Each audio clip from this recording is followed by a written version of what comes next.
Salut les golfiteurs, bienvenue pour cette nouvelle vidéo. Aujourd'hui je vous propose un petit cours sur le fade et pour vous faire ce cours, ce qu'on va faire c'est qu'on va pas le faire au practice comme d'habitude, on va aller sur le parcours. Donc aujourd'hui je vous retrouve sur le 14 de Forges-les-Bains, un trou qui est complètement en descente, trou très sympa qui va être en dogleg droit, donc parfait pour le fade.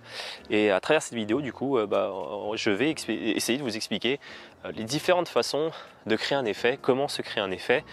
Et voilà, je vais faire quelques trous en votre compagnie, sûrement 2 ou 3, je ne sais pas encore, on va y aller à l'impro comme d'hab. Et on va parler du fade et comment je fais pour réaliser un fade et comment ça se crée mécaniquement un fade. Alors déjà un fade au niveau de la mécanique c'est quoi? Un fade c'est une balle qui part à gauche de l'objectif que vous visez et qui commence à revenir vers la droite. Donc comment on fait pour créer cet effet? Eh ben, il y a deux éléments, deux composantes essentielles à la création d'un effet. C'est l'orientation de la face, de votre face de club au moment de l'impact et de votre chemin de club. Alors, il y a aussi le centrage, parce qu'une balle qui est touchée dans le talon va aussi prendre un effet naturel de fade et une balle qui est prise sur la pointe va plutôt prendre un effet de draw. Donc, mais bon, le centrage, on va pas trop en parler aujourd'hui. Moi, ce que je vais vraiment essayer de vous expliquer, c'est qu'est-ce qu'il faut faire au niveau de l'orientation de la face au moment de l'impact et qu'est-ce qu'il faut faire avec son chemin de club pour pouvoir créer un effet. Donc en fait pour créer un fade, ce que je veux que vous compreniez, c'est que au moment de l'impact, il faut que l'orientation de votre face de club soit à gauche par rapport à ce que vous visez et il faut que le chemin de club lui soit encore plus à gauche de la face. C'est par exemple ce que fait très bien un slicer mais de façon exagérée. C'est-à-dire qu'un slicer, en fait, comment se crée un slice? Un slice, ça va se créer avec déjà, en fait, qu'est-ce que c'est un slice? On va remettre les choses dans leur contexte. Un slice, c'est une balle, on est d'accord, qui part en direction de là où vous visez et qui finit complètement à droite de votre objectif. Donc, elle part vers l'objectif et elle finit à droite. Pourquoi? Qu'est-ce qui se passe pour créer un slice? En fait, pour créer un slice, ce qui se passe, c'est que votre face, elle est plutôt bien orientée vers votre objectif, c'est-à-dire que vous arrivez avec une face de club qui est orientée vers votre objectif, mais par contre, votre chemin de club, cette fois-ci, est beaucoup trop ouvert par rapport à là où vous voulez viser. Donc ce qui se passe, c'est que du coup, vu que c'est l'orientation de la face qui donne la trajectoire initiale de la balle, ce qui se passe du coup avec un slice, c'est que la balle part en direction de l'objectif parce que la face est bien orientée vers l'objectif, mais le chemin, lui, est trop à gauche. Pour faire un slice maîtrisé, ce qu'on appelle un fade au final, il faut absolument que la balle elle sorte à gauche de votre objectif. Donc vous voyez en fait les traits qui s'affichent au sol, il faut que ma face par rapport à mon objectif avec l'objectif qui s'affiche, ça c'est mon objectif. Il faut en fait que au niveau de l'impact, au moment de l'impact, ma face s'oriente sur le trait à gauche et il faut que le chemin soit encore plus à gauche. Ce qui se passe, c'est que vous voyez l'angle qui se crée entre les deux, entre le chemin de club et la face de club, c'est ce différentiel entre le chemin de club et la face de club qui va imprimer l'effet à la balle. Donc là, on va jouer le coup. Donc ce que je vais faire, c'est que je vais orienter ma face de club à gauche de l'objectif, tac, et je vais ouvrir mon corps encore plus à gauche. Donc là, je joue un fade géré par la statique du corps. Donc je touche à rien dans ma dynamique. Et ce que je vais faire, c'est que je vais swinger à gauche. Je ne vais pas hésiter à swinger dans l'orientation de mon corps. Donc face à gauche, corps encore plus à gauche. J'ai créé le différentiel et je fais confiance au chemin de mon club qui va finir à gauche. Et dès que je l'ai, j'y vais. Et elle est parfaite. Le fade annoncé. Elle épouse parfaitement la courbe du fairway. Donc voilà plutôt un bon shot.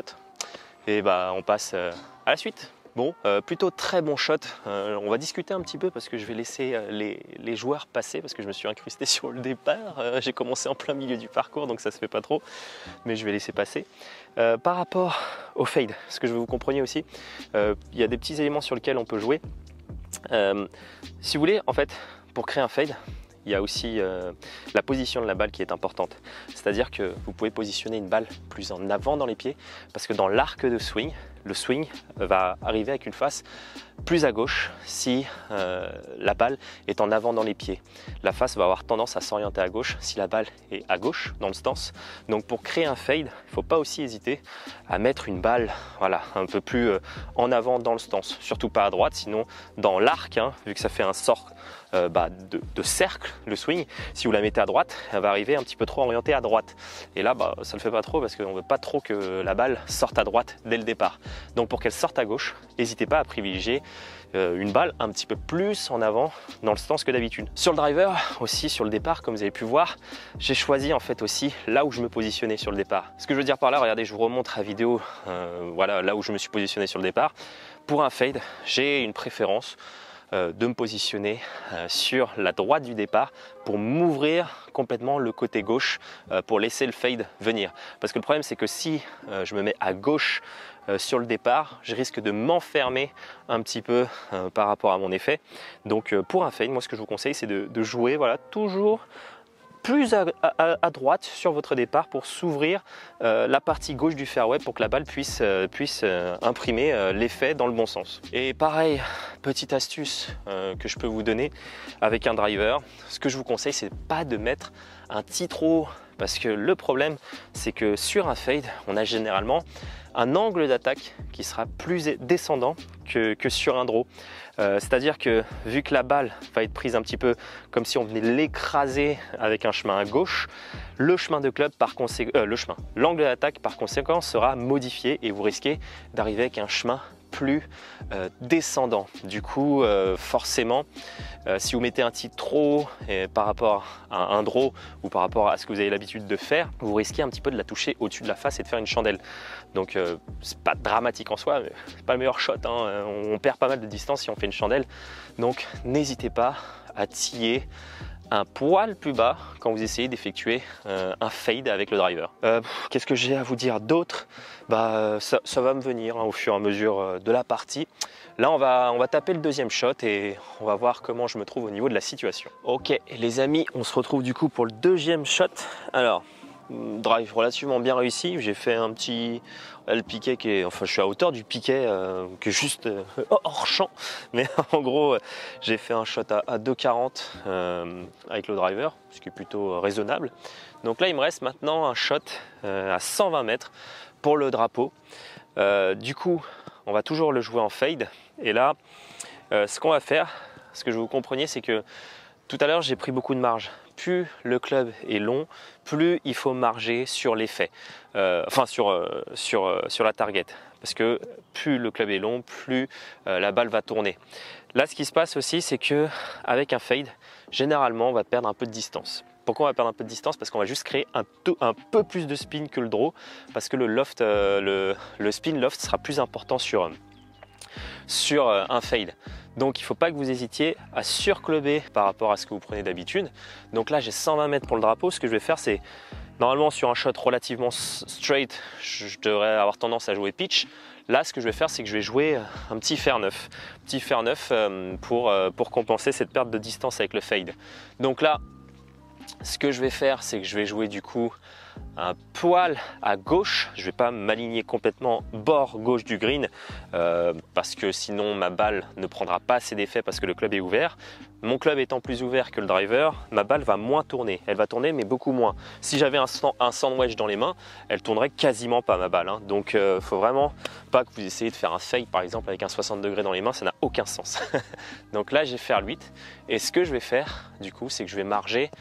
Je vais me donner une petite marge de 5 mètres à gauche et je vais la jouer pareil sur la statique comme j'ai fait tout à l'heure. Donc on a dit quoi? On répète le processus, c'est-à-dire que je vais mettre ma face à gauche de l'objectif et je vais mettre encore mon corps plus à gauche de cet objectif. Donc je mets ma face à gauche de l'objectif et mon corps un peu plus à gauche encore. Comme on a dit juste avant, c'est que je vais mettre ma balle un tout petit peu plus à gauche dans le stance pour autoriser à ma face à revenir encore plus à gauche, hein, en fait, pour favoriser la face à gauche. Et le chemin, vous avez vu, mon corps est bien ouvert. Et après, faut swinger dans le sens du corps et faire confiance à celui-ci. Allez.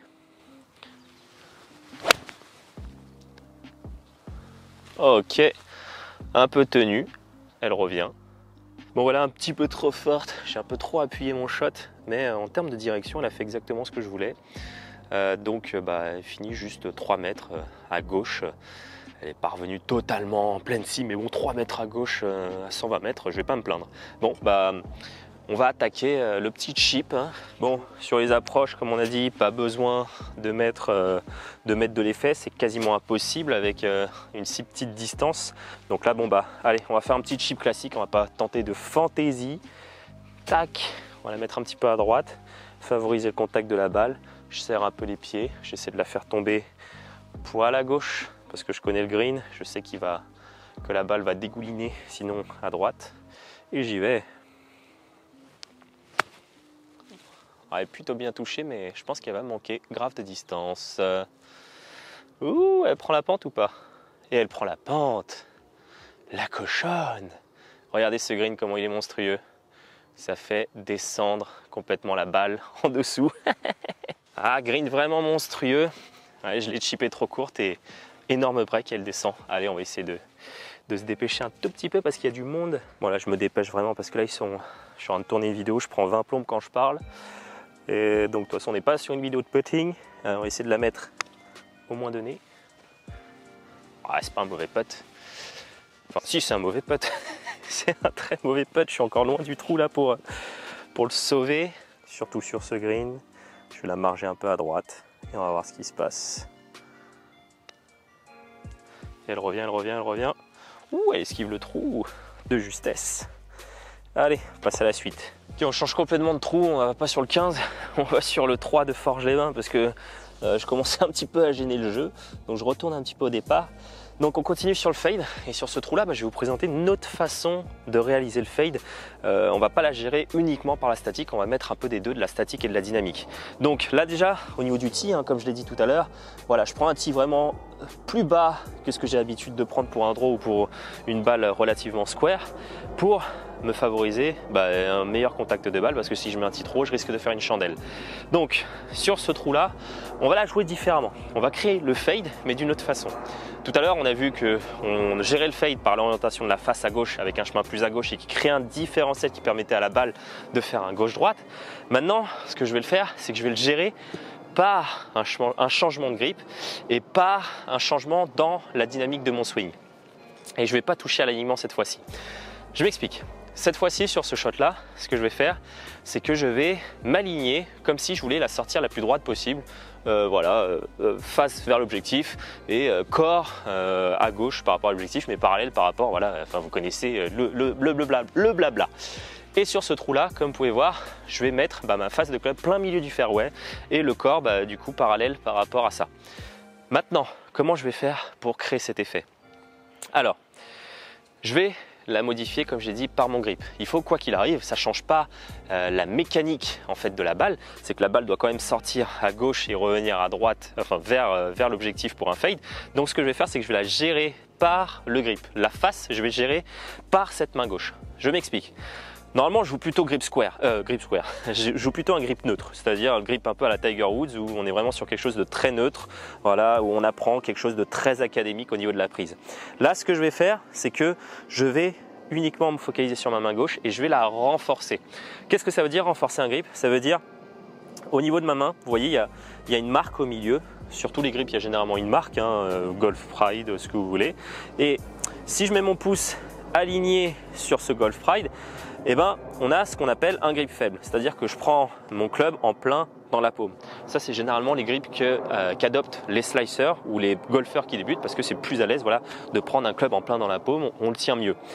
Et ce que je vais faire pour maintenir une face à gauche, c'est que je vais renforcer mon grip. Au lieu d'avoir un grip faible, un grip neutre, je vais renforcer et m'autoriser à prendre un grip fort au niveau de ma main gauche parce qu'un grip fort va permettre en fait de ramener une face naturellement plus orientée à gauche au moment de l'impact, alors qu'avec un grip faible, ça va plutôt m'orienter avec une face très à droite au moment de l'impact. Donc, l'orientation de ma face, cette fois-ci, je ne la gère pas par l'alignement, je vais la gérer par ma main gauche, l'orientation de la face, hein, je parle. Donc grip fort, voilà, je tourne ma main gauche vraiment sur le côté droit du Golf Pride et la main droite, soit je peux la renforcer aussi, mais là je vais éviter, je vais plutôt garder grip fort main gauche et grip plutôt neutre main droite, ou même fort, ça peut fonctionner aussi. Si je la mets trop forte, je risque d'avoir une balle qui part trop tout de suite à gauche et ça j'ai pas trop envie non plus. Donc je vais toucher que ma main gauche. Grip fort, face, plus en tout cas de chance d'avoir une face orienté à gauche au moment de l'impact.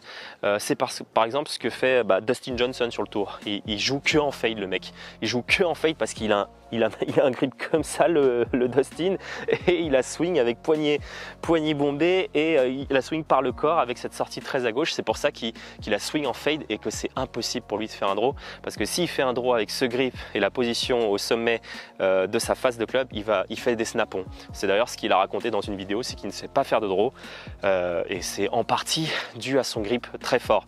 How many times a year do you try and hit draw with the driver? Never. Donc Dustin Johnson par exemple gère son fade par l'orientation de sa face qui est gérée par sa main gauche.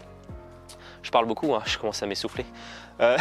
Du coup, pour créer le différentiel qu'on veut, parce que ça ne change rien à la mécanique, ce que je raconte, enfin par rapport voilà, à la mécanique de la balle, entre la réaction de la balle et de la face de club, ça ne change rien. Il faut quoi qu'il arrive que je crée un différentiel entre l'orientation de ma face et de mon chemin.